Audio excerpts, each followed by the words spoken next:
The handcuffs clicked shut around Maya Brooks's wrists beneath the fading afternoon sun, and for a moment the entire gas station seemed to go quiet. Maya stood beside the patrol car, her back straight, her expression controlled. She was a black woman in her early 30s, dressed simply in a navy blazer, dark jeans, and comfortable black shoes. Nothing about her appearance suggested trouble. She had stopped at a small roadside station outside Fairmont Ridge because she needed gas, a bottle of water, and a few minutes to stretch after a long drive. Now she was being arrested. Officer Marcus Reed looked satisfied with himself. He adjusted the radio on his shoulder and glanced toward his partner. Officer Darius Cole.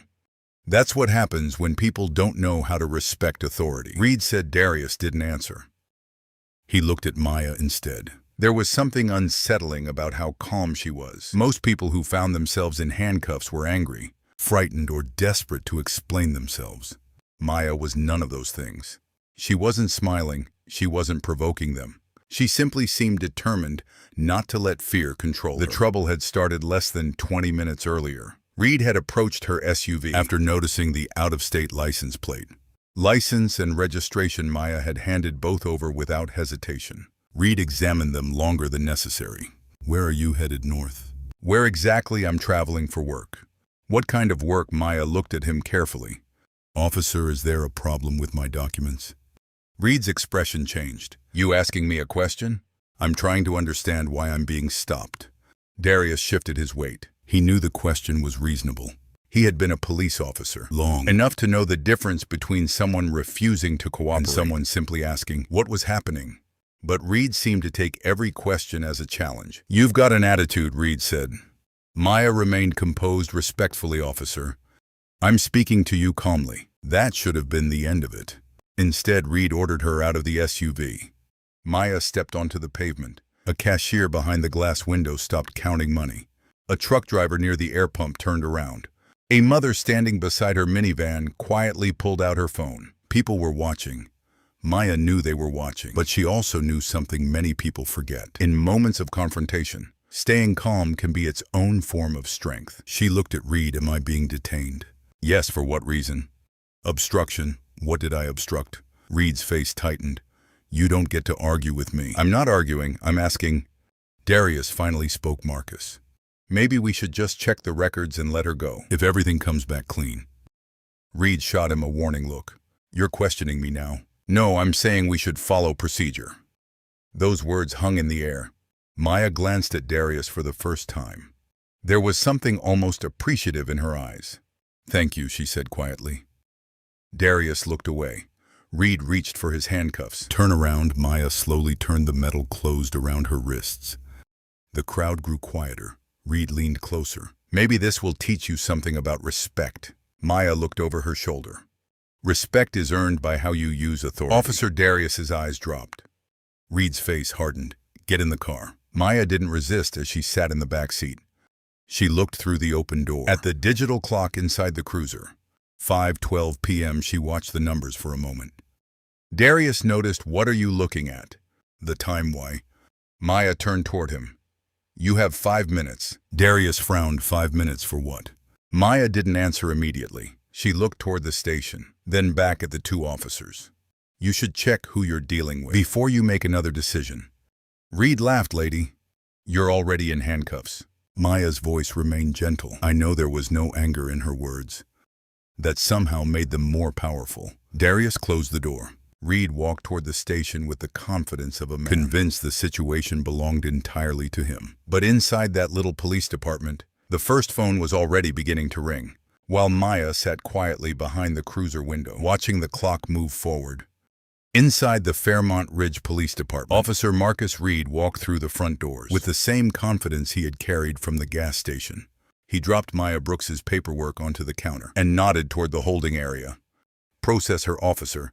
Darius Cole followed more slowly. He couldn't stop thinking about what Maya had said. You should check who you're dealing with before you make another decision.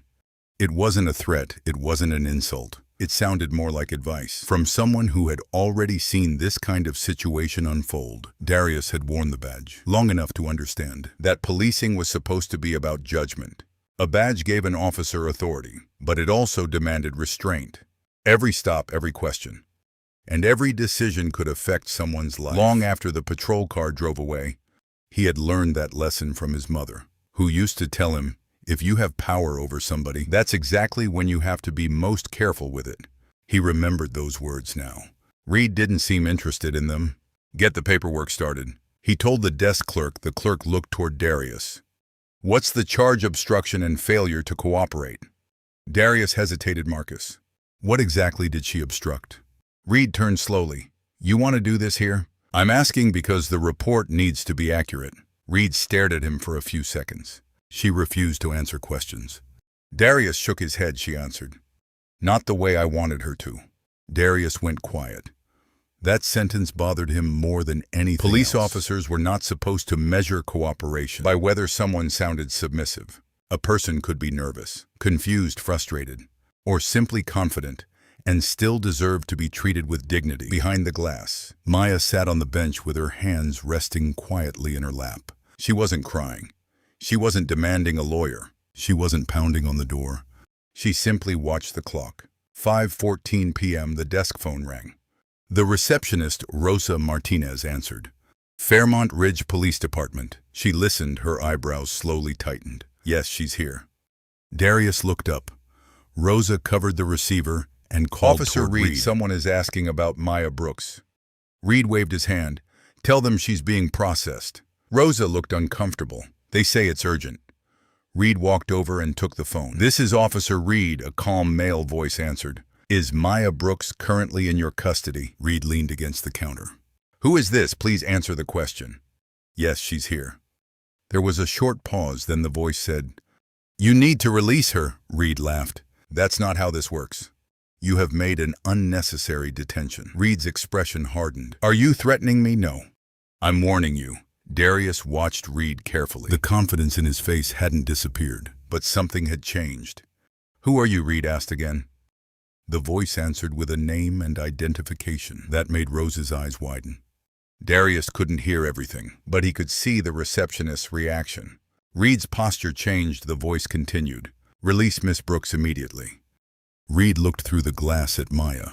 She was still watching the clock. 5:16 p.m. Exactly 4 minutes since she had told them they would know. Reed lowered his voice. She was detained for obstruction. That's not what the available footage shows. Reed's face tightened. What footage? The voice paused. We are aware of the stop. The call ended for several seconds. Reed stood motionless. Darius looked at him. Who was that nobody? But the answer didn't sound convincing. Then the phone rang again. Rosa picked it up. Fairmont Ridge Police Department. Her face changed almost immediately. She stood straighter. Yes, sir? Darius watched her listening. Yes, she's here. Another pause, of course. Rosa slowly covered the receiver and looked at Reed. This one says he's calling from Army Command. Nobody spoke. Reed stared at her. Army Command. Rosa nodded. The room suddenly felt smaller. Darius looked toward Maya. She had finally stopped watching the clock. Instead, she was looking directly at him. There was no smugness in her expression, no satisfaction, only a quiet seriousness that made Darius realize something important. Whatever was happening, Maya had never wanted the officers to embarrass themselves. She had simply expected them to follow the same principles they demanded from everyone else. Reed took the phone. This is Officer Reed. The voice on the other end was professional and measured. We need immediate confirmation that Maya Brooks is in your custody. Who is she? That's not information you are authorized to receive. Reed swallowed. Why is Army Command calling a local police station? About one detainee.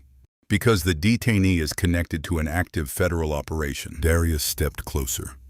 Reed's eyes moved toward him. The voice continued. You have 5 minutes to correct the situation. Reed looked at the clock. 5:18 p.m.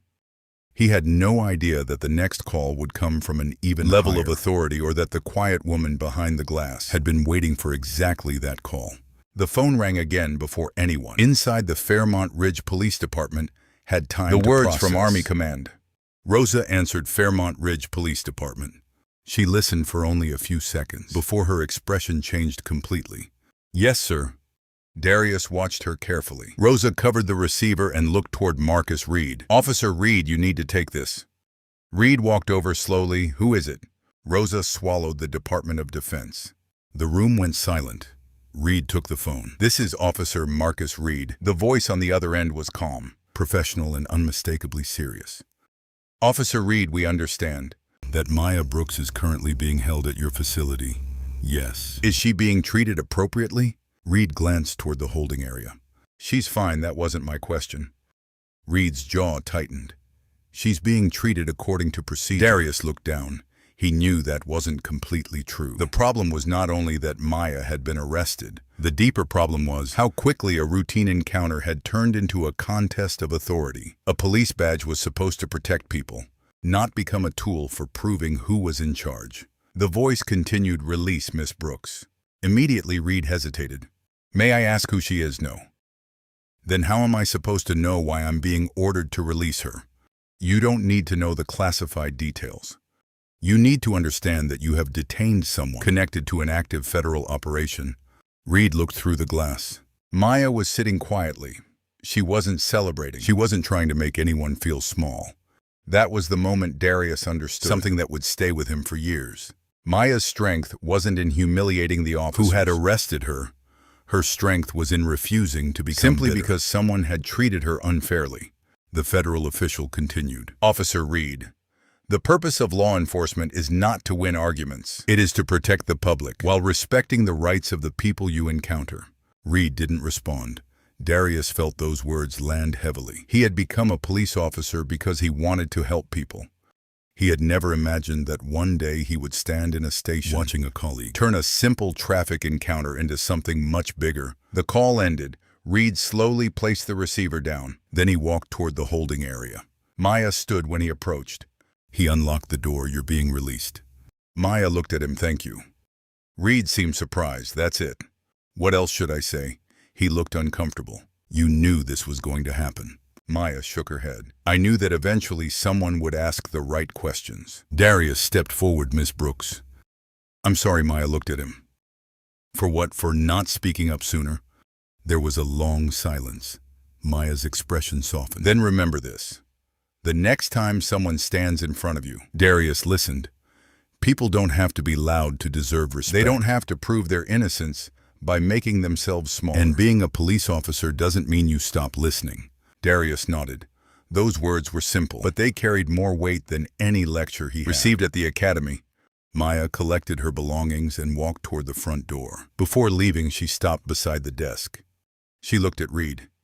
"You have a difficult job." Reed didn't answer, but difficult doesn't mean you get to forget the person standing in front of you. Then she walked outside. The evening air was cooler now. Her SUV was still parked across the road, where the whole situation had started. Darius watched her leave through the window. For him, that day became a lesson he would never forget. A badge can give someone authority, but character determines how that authority is used.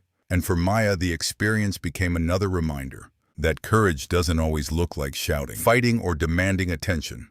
Sometimes courage looks like standing calmly when someone expects you to break. Sometimes dignity is refusing to become cruel simply because someone was cruel to you. And sometimes the most powerful thing a person can do is remind others of what they are supposed to be. That night, Darius rewrote his understanding of what it meant to serve. Not control, not intimidation.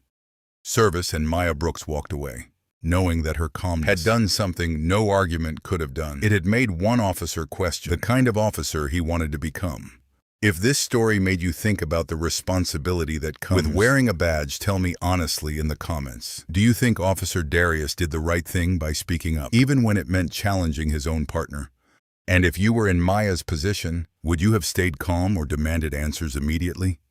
I want to hear your opinion. Also, tell me what kind of story you want me to bring you next. Another powerful Black woman justice story, a police accountability story, or a completely unexpected mystery with a shocking final reveal.